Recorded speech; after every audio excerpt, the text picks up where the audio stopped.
একটা গাড়ি, একটা মাইক্রো কার বা কার বা ট্রাক চালাতে গিয়ে যে হুইল আছে, ভেতরে যে গিয়ার আছে, এ সম্বন্ধে ভালোভাবে জানতে হয়।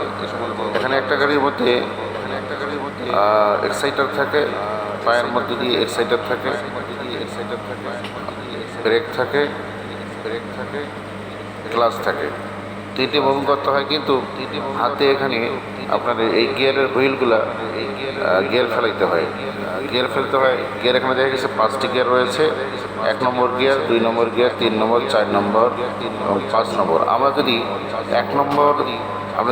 1 নম্বরে গিয়ে প্রথমত 1 নম্বরে দিয়ে চালাইতে হয়। প্রথমে 1 নম্বর দিয়ে ধীরে ধীরে চালাতে হবে। একটু আগে গিয়ে আবার 2 নম্বর স্পিড অনুসারে আমরা এগুলো পরিবর্তন করতে পারবো। আমরা 1 নম্বর গিয়ে যাওয়ার পর হঠাৎ করে 2 নম্বর গিয়ে যাওয়া যাবে না। ওখান থেকে মাঝখানে এসে তারপরে 2 নম্বর গিয়ে যেতে হবে।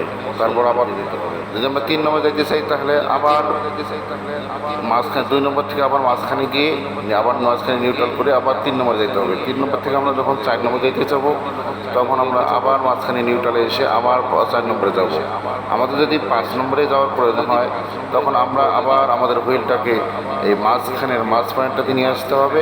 মাঝখানের পয়েন্টে নিয়ে এসে তারপর পরবর্তী 5 নম্বর গিয়ারে আমরা যেতে পারবো। আমরা মাঝখানের স্টে না করা পর্যন্ত আমরা পরবর্তী গিয়ারে যেতে পারবো না। গেলেও হয়তো গাড়ি আমাদের আনব্যালেন্স হয়ে যাবে। তাই আমরা গাড়িকে ব্যালেন্স রাখার জন্য, ভালোভাবে ড্রাইভ করার জন্য আমাদের নিয়ম অনুসারে গাড়িগুলো চালাতে হবে। আমাদের এক হাত দিয়ে আমাদের এই ব্যালেন্সগুলো করতে হবে বাম হাত দিয়ে, আর ডান হাত দিয়ে স্টিয়ারিং করতে হবে। সামনের দিকে লক্ষ্য রাখতে হবে, বামের দিকে লক্ষ্য রাখতে হবে, ডানের দিকে লক্ষ্য রাখতে হবে। সব পাশে লক্ষ্য রাখে গিয়ারগুলোকে অ্যাডজাস্টমেন্ট করতে হবে। এভাবে সবার ড্রাইভ সুন্দর ও নিরাপদ হোক এই প্রত্যাশায়। ধন্যবাদ।